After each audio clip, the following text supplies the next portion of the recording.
축복합니다. 우리 서로 축복합시다. 사랑하고 축복합니다. 영상으로 오신 분들도 축복합니다. 자, 드디어 이제 성경 통독성의 마지막 주간입니다. 요한계시록 오늘부터 이제 마지막 날에 토요일까지 읽어 나가게 될 터인데, 그래서 이번 주간 특별하게 낭독자가 매일 바뀌어집니다. 오늘 첫날 김수기 권사님께서 수고해 주셨는데 감사합니다. 이제 마무리를 어떻게 해야 될까? 이제 우리는 이것을 끝내는 시간이 아니라 앞으로 하나님의 교회를 아름답게 하나님의 기뻐하시는 교회로 세워가는 시작이 되어야 되지 않겠습니까? 그런 마음으로 기도하는 한 주간이 되었으면 좋겠습니다. 그렇게 하기 위해서 우리가 성경 통독성에 대한 간증하는 시간들을 가지려고 생각하고 있습니다. 그렇게 마음에 준비해 주시면 좋겠고, 그래서 양식을 하나 만들었죠. 성경 통독송회 이전의 영적 상태는 어떠했는가? 이거는 이 성경 통독송회를 참여하게 된 동기가 뭐냐? 이제 그걸 묻는 거니까 이제 그렇게 묻고, 그다음에 성경 통독송회를 통해서 필사든지 낭독이든지 성경 공부든지 문답지든지 골든벨이든지 어디든지 내가 받은 은혜가 뭔지를 모든 은혜를 다 적기는 어려울 거예요. 그죠? 가장 한두 가지 특별히 은혜 받았던 일들에 대해서 필사의 은혜를 받았다 그러면 어느 부분을 쓸 때 내가 하나님의 은혜를 받았다. 이렇게 좀 더 구체적으로, 왜냐하면 다 똑같은 경험을 하고 있으니까 그냥 필사의 은혜를 받았습니다. 그럼 이게 아무 의미가 없어져요. 특별히 필사의 가운데 어떤 은혜가 내 가운데 임했는지 이제 그런 은혜를 이제 두 번째다 적는 겁니다.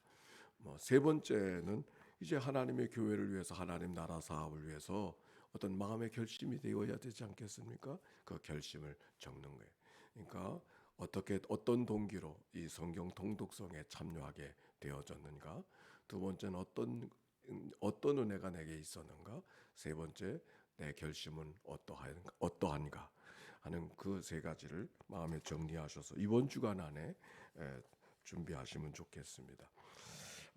양식은 만들었지만 이렇게뿐만 아니라 파일로 좀 만들어 드리면 좋겠다 싶습니다. 집에서 컴퓨터를 쓸 수 있도록, 그러면 프린아웃만 하면 되지 않겠습니까? 그렇게 준비해 드리도록 할 터이니까 마음에 준비하시고 같이 참여하시면 좋겠습니다. 자, 오늘부터 이제 성경 통독성회의 마지막 주간을 이어가는데 오늘 12장과 13장의 말씀을 읽게 되었어요. 자, 오늘 성경을 잘 저와 함께 생각을 해보시면 좋겠어요. 요한계시록은 고난받는 그리스도인들, 특별히 고난받는 교회, 로마의 통치 속에서 고난받는 교회들을 격려하고 그들을 인도하기 위한 말씀이 요한계시록이라고 이야기했습니다. 특별히 로마의 통치 가운데 있던 백성들, 성경이 기록되어져 있던 바로 그때의 시절 속에는 큰 고난이 두 번 있었어요. 한 번은 네로가 황제가 되어져서 기독교인들을 핍박할 때, 그리스도인을 핍박할 때였었습니다. 추후 64년부터 68년까지 4, 5년 동안의 기간은 특별하게 핍박을 받았어. 그 후에 네로가 스스로 목숨을 끊고 세상을 떠나게 되어서 핍박은 좀 잠잠해졌는데, 그 시간이 얼마 지나지 않아서 또 다른 네로 같은 사람이 또 등장한 거예요. 그게 누구냐면 도미티안이라고 하는 황제입니다. 이 사람이 황제가 등장했는데 그때가 언제냐면 추후 81년부터 96년까지 15년. 네로는 4, 5년 동안 핍박을 했는데 도미티안은 81년부터 96년까지니까 무려 15년 동안이나 기독교인들을 핍박했는데, 네로가 핍박했던 것은 그거는 세 발의 피라 더 큰 핍박을 주는 거예요. 그렇게 해서 아주 심각한 고난이 이스라엘 백성 그리스도인들 가운데 있었다고 하는 것을 기억하고, 바로 그 즈음에 그 고난했던 바로 그 상황 속에 고난받는 백성들이 바로 이 말씀을 받는 사람들이라고 하는 것을 먼저 이해하면 성경에 등장하는 상징적인 언어들이 지금 이거 누구를 이야기하고 있는가 하는 것을 엿볼 수가 있고 잘 이해할 수가 있을 것입니다. 자, 그러나 오늘 성경 속에 있는 이야기 속 또 한 가지 꼭 기억해야 될 것 뭐냐면은 어떤 무서운 어떤 재앙이 크게 임했는가 라고 하는 것도 중요하지만 그보다 더 아니 그건 그렇게 중요한 게 아니에요. 그 무서운 핍박과 고난 속에 하나님이 믿는 그리스도인들을, 하나님의 백성들을 어떻게 보호하고 계시는가, 여기에 관심을 가져야 되는 거예요. 얼마나 큰 재앙이 임하고 얼마나 큰 심판이 임하고 있는가, 그게 성경에 있어요. 그러나 그게 중요한 게 아니라 그 고난과 핍박 속에 하나님이 그 백성들을 어떻게 보호하고 계시는가, 어떻게 그들을 돌보고 계시는가, 그게 중요한 것이죠. 왜? 그들을 보호하시던 백성은 오늘 우리 그 백성들을 보호하시던 하나님은 우리를 돌보시는 하나님이시기 때문에, 뿐만 아니라 고난과 핍박이 다가온다 할지라도 여전히 하나님은 나를 도우시는 분이고 여전히 하나님은 나를 붙드시는 분이라고 하는 이 사실을 깨달을 때 그 고난을 받아도 희망을 가질 수 있잖아요. 고난을 받아도 그래도 고개를 들 수 있잖아요. 기도할 수 있잖아요. 바로 성경은 그들을 고난 속에서 울며 불며 살라고 하는 것이 아니라 힘과 용기를 갖고 다시 소망하게 하는 말씀이 요한계시록을 주시는 의미이기 때문에, 목적이기 때문에 우리는 요한계시록을 읽어가면서 우리들의 시대를 비추어 보기도 해야 되지만 그때 살던 백성들은 무엇으로 소망하고 있는가, 무엇 때문에 희망을 갖고 있는가를 찾아보아야 할 것입니다. 자, 오늘 요한계시록 12장과 13장의 말씀으로 들어가는데, 여기는 큰 전쟁이 네 가지, 서너 가지의 전쟁이 등장하고 있습니다. 먼저는 하늘에서부터 시작하고 그 전쟁이 땅에 내려오는 전쟁의 이야기로 기록되어져 있는데, 첫 번째 전쟁은 1절부터 6절까지. 1절의 말씀 한번 읽어봅시다. 12장 1절 시작. 하늘에 큰 이적이 보이니 해를 옷 입은 한 여자가 있는데 그 발 아래에는 달이 있고 그 머리에는 12별의 관을 썼더라. 하늘에 해를 옷 입은 여자가 있는데 이 여자가 누굴까? 해를 옷 입고 발 아래 달이 있고 머리에 12별의 관을 썼다 하는 것을 보니까 12별은 12지파를 이야기하는 거예요. 12지파라는 것은 그 이스라엘 백성들을, 12지파의 백성들을 이야기하고 있는 것이고 그 12지파는 하나님의 백성을 이야기하고 있는 것이죠. 2절이에요. 이 여자가 아이를 베어 해산하게 되매 아파서 애를 쓰며 부르짖더라. 하늘에 또 다른 이적이 보이니 보라, 한 큰 붉은 용이 있어 머리가 7이요 뿔이 10이라. 그 여러 머리에 7 왕관이 있는데 그 꼬리가 하늘의 별 3분의 1을 끌어다가 땅에 던지리라. 용이 해산하려는 여자 앞에서 그가 해산하면 그 아이를 삼키고자 하더니 여기 여인이 해산하고자 하는데 큰 붉은 용이 그 여자를 주목하고 있어요. 해산하기만 하면 그 여자의 아이를 삼키려고. 그런데 여자가 드디어 아이를 낳았어요. 5절 여자가 아들을 낳으니 이는 장차 철장으로 만국을 다스릴 남자라. 이 아이는 하나님 앞과 그 보좌 앞으로 올려가더라. 드디어 여인이 아들을 낳았는데 그 여인이 낳은 아들이 누군가? 장차 철장으로 만국을 다스리는 자라고 이야기하고 이 아이를 하나님과 보좌 앞에서 올려가더라, 그렇게 말씀했어요. 이거는 바로 예수 그리스도를 이야기하고 있는 것이죠. 죽은 자 가운데 살아나신 그 예수 그리스도, 그래서 부활 승천하신 모습이 만국을 다스리실 그리스도의 모습을 이야기하고 있는 거 아닙니까? 그런데 6절 그 여자가 광야로 도망하며 거기 1260일 동안 그를 양육하기 위하여 하나님께서 예비하신 곳이 있더라 그랬어요. 이제 그 아이는 삼켜버리려고 여인을 해산하기를 기다리고 있었는데 아이를 낳고서 아이는 이제 하나님이 보호하셔서 천국으로 승천하게 하시고 이 세상에 이를 벗어나게 하셨는데 여자가 남았잖아요. 그 여자를 막 공격하려고 하는 거예요. 그래서 광야로 도망가게 되어졌어요.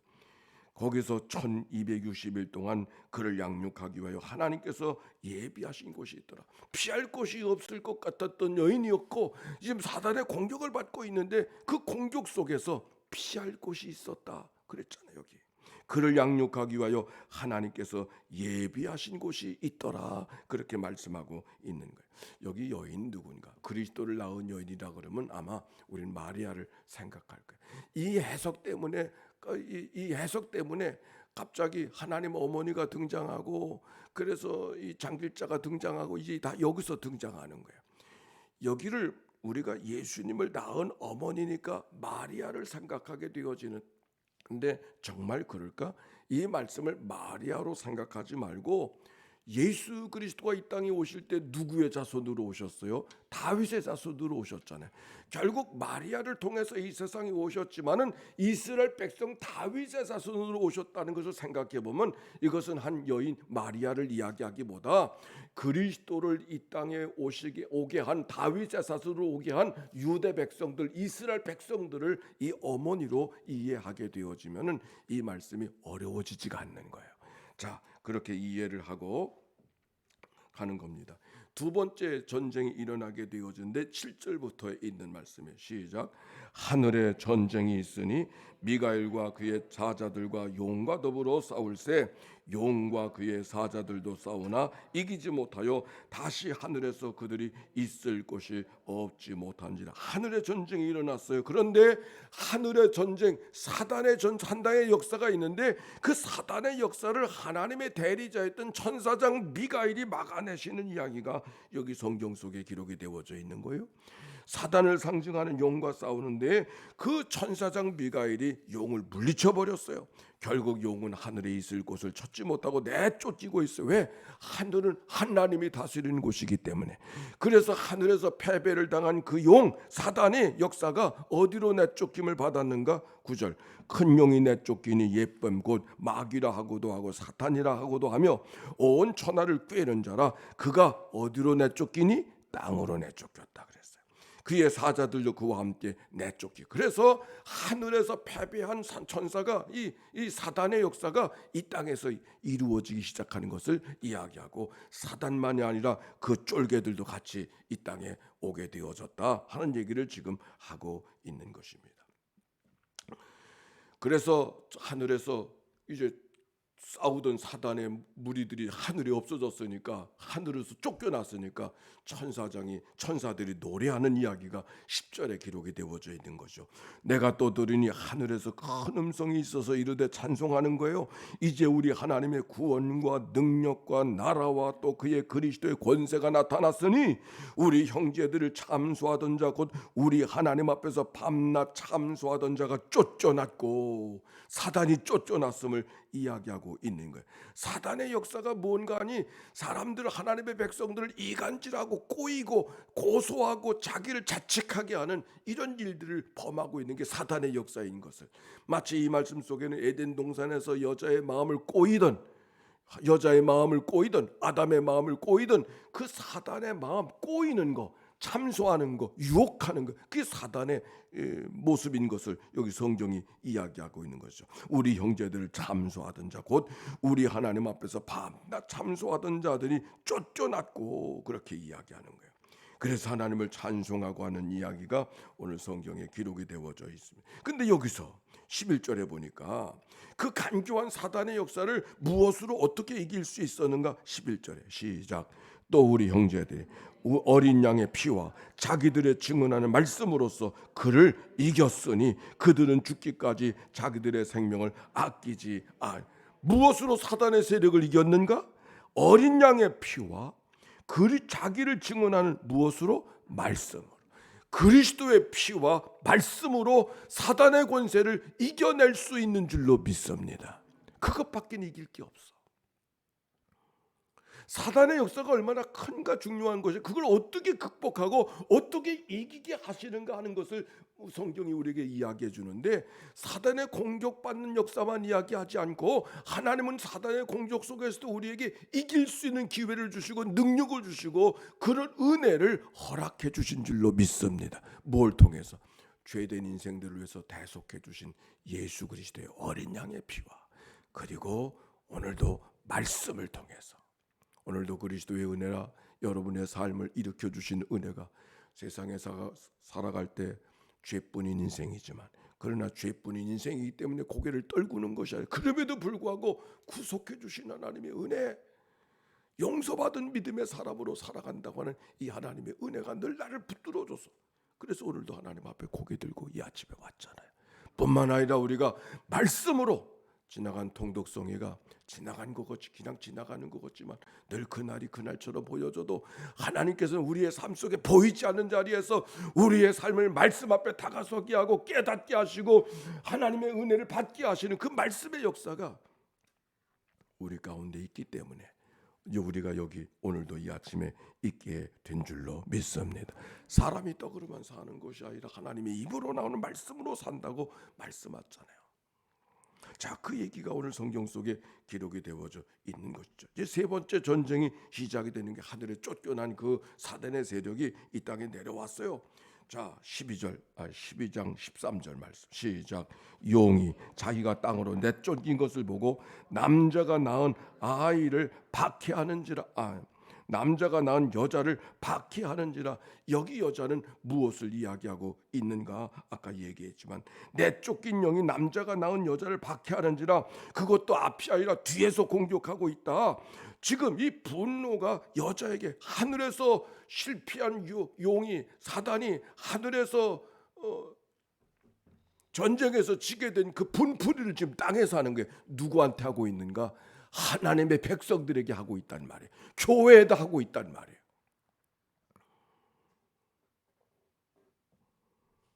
여자가 이 여자라고 하는 것은 그 여인이라고 하는 것은 12지파 그 이스라엘 백성들의 이야기뿐만 아니라 이 땅에 교회를 통해서 이루어지는 새로운 하나님의 백성들, 바로 그것이 이 땅에 살아가는 삶의 존재인데, 하늘에 패배한 용이 사단의 역사가 하늘에서 쫓겨남을 당해가지고 이 땅에 예수 믿는 사람들, 이 땅의 사람들이 만만해 보이니까 공격. 결국 그게 다 하나님으로부터 낳은 자녀들, 그리스도를 통해서 낳은 백성들이니까 그들을 공격하는 거예요. 그런데 어떤 일이 벌어졌는가? 14절 보세요. 시작. 그 여자가 큰 독수리의 두 날개를 받아 광야 자기 곳으로 날아가 거기서 그 뱀의 낯을 피하여 한 때와 두 때와 반 때를 양육받음에, 그랬어요. 여기 여자는 공격받는 교회를 이야기하는 것이고 하나님의 백성들을 이야기한다 그랬어요. 근데 그 백성들이 사단의 공격을 받고 있었는데, 그 교회 그리스도인들이 하나님의 사단의 공격을 받고 있었는데, 큰 독수리가 두 날개로 날라와서 그것을 뱀의 낯을 피하여 다른 곳으로 갈 수 있도록 그들을 보호해 주시는 은총의 이야기가 여기 기록이 되어져 있는 거예요. 여자의 뒤에서 뱀이 그의 입으로 물을 강같이 토하며 여자가 물을 떠내려가게 하려 하되 땅이 여자를 도와서, 고난받는 그리스도인들, 하나님의 교회가 있지만 그들을 돕는 자 가운데 그들을 돕는 자가 있음을 성경이 이야기하고 있는 것이죠. 땅이 여자를 도와 그 입을 벌려 용의 입에서 토한 강물을 삼키니 용이 여자에게 분노하여 들어가서 그 여자의 남은 자손 곧 하나님의 계명을 지키며 예수의 증거를 가진 자들과 더불어 싸우려고 바다 모래 위에 서 있더라. 여자의 남은 자손, 하나님의 계명을 지키며 예수의 증거를 가진 자들, 하나님의 백성들, 오늘도 믿음 안에 살아가는 그 백성들을 공격하려고 호시탐탐 기회를 보고 있는데, 그들이 누군가? 하나님의 계명을 지키며 예수의 증거를 가진이라 그랬어요. 우리가 예수를 증거를 갖고 살아가는 것 때문에 십자가를 들고 살아가는 사람들이 살기만 하면 되는 것이 아니라 무수한 사람들이 공격하는 거죠. 로마의 시대, 성경 시대로 가면 네로를 통해 공격하고 도미티안을 통해서 공격받는 그런 일들이 그들 가운데 있었던 것이죠. 그 상황을 지금 이해할 수가 있는 거예요. 그런데 13장에 또 다른 전쟁이 벌어지게 됐습니다. 하늘에선 용이라고 이야기했는데 그 용을 통해서 드러났던 그 역사가 이 땅에 용의 대리인, 사단의 대리인을 세워서 13장 1절 봅시다.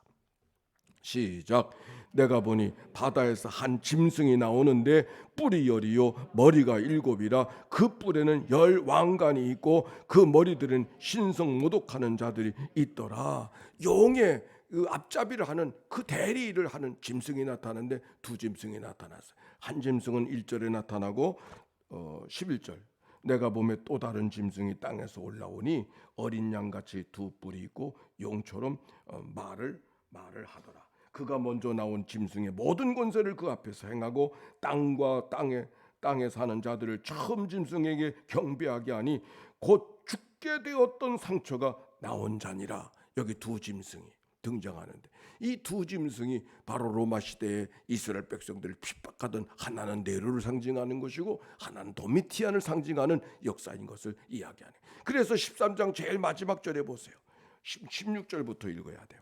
16절 시작. 그가 모든 자 곧 작은 자나 큰 자나 부자나 가난한 자나 자유인이나 종들에게 그 오른손에는 이마에 무엇을 받게 하고 표를 받게 하고 누구든지 표를 가진 자 외에는 매매를 못하게 하니 이 표는 곧 짐승의 이름이나 그 이름의 수라 그랬어요.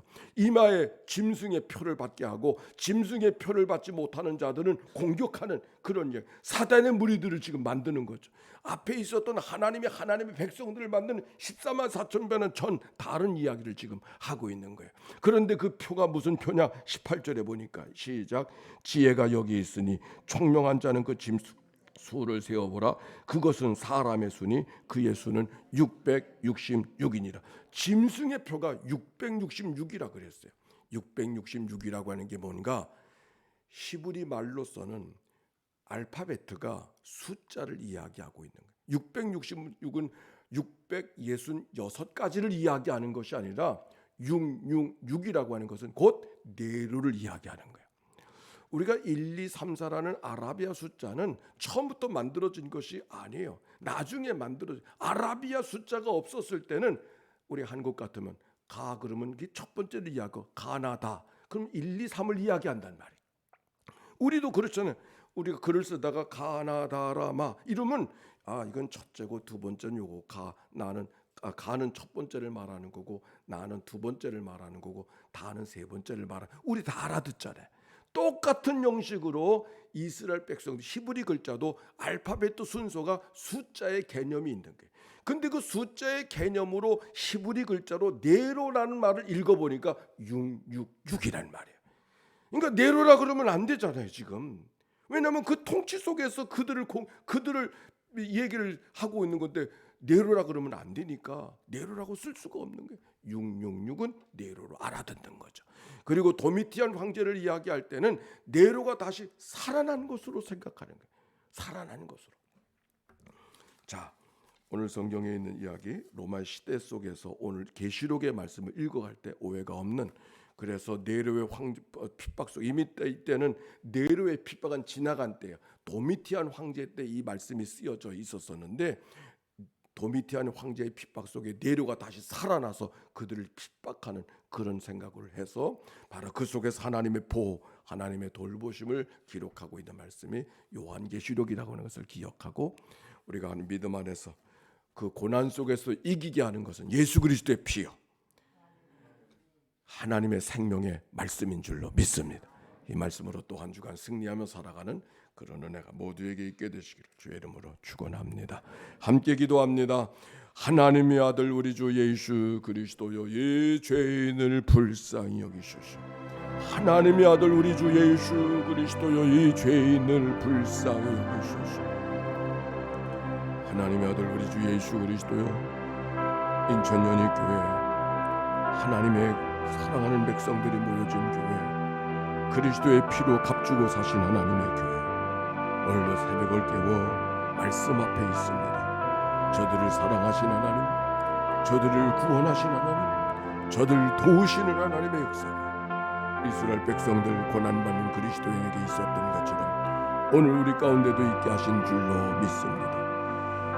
하나님의 도움의 손길이 병상으로 이 아침을 맞이하는 식구들 요양 안에 있는 믿음의 살아가는 권속들 군문에 나가 있는 자녀들 일터로 달려가는 믿음의 식구들 외국에 나가 있는 하나님의 백성들 일일이 기억하여 주시옵시고 하나님의 도우심과 은총으로 살아가는 믿음의 하루가 이날 되게 하옵소서. 감사합니다. 하나님 감사합니다. 또 한 주간이 시작되어지는 이 아침 주의 말씀 앞에 저희들을 불러 모아주시니 감사를 드립니다. 그리스도의 피와 생명의 말씀으로만 세상을 이기며 살아갈 수 있는 줄로 믿사오니 오늘도 말씀을 대하게 하신 하나님 그 말씀으로 세상을 이기고 나를 이기며 살아가는 은총의 믿음의 역사가 이 하루 동안 있도록 축복해 주시옵소서. 우울하고 답답함으로 아침을 깨우니가 있나요? 왠지 모를 걱정과 염려가 가슴속에 점여오는 무거운 아침을 맞는 이들이 있는가요? 하나님, 고난받는 백성들을 일으켜 주셨던 하나님의 말씀이 저들을 일으키게 하여 주시옵소서. 상쾌하고 복되고 유쾌하고 쾌활한 복된 하루 이 날이 되게 하옵소서.